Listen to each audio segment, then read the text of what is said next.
মনে করি রমজান মাস তাকওয়ার মাস, শুধু রমজান মাস এক মাসেই আমাদের তাকওয়া, এর পরবর্তী 11 মাস আমাদের তাকওয়ার প্রয়োজন নেই।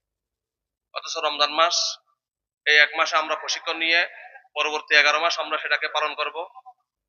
বৃহত্তর কুসুলতানা ওলামা পরিষদ কর্তৃক আয়োজিত আজকের মাহে রমজানের তাৎপর্য শীর্ষক আলোচনা সভা ও ইফতার মাহফিলের উপস্থিত মুহতারাম সভাপতি সহ সর্বস্তরের নেতৃবৃন্দ, উপস্থিত আল্লাহ প্রেমিক রোজাদার ভাই বন্ধুগণ, মাহে রমজান আমাদের কাছে আসছে তাকওয়ার বার্তা নিয়ে।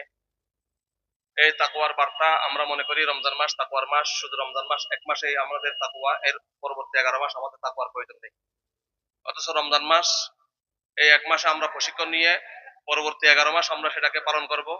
শুধু ব্যক্তি জীবনে নয়, পারিবারিক জীবন, ব্যবসায়িক জীবন, সামাজিক জীবন, রাষ্ট্রীয় জীবন, সমাজের প্রতিটি ক্ষেত্রে, এমনকি মানুষের জীবন, এই জন্ম থেকে নিয়ে মৃত্যু পর্যন্ত প্রতিটি ক্ষেত্রে তাকওয়াময় জীবন যাপন করে ইহকালীন শান্তি ও পরকালীন মুক্তি লাভের তৌফিক কামনা করে সংক্ষিপ্ত আলোচনা এখানে শেষ করছি। আসসালামু আলাইকুম ওয়া রাহমাতুল্লাহ।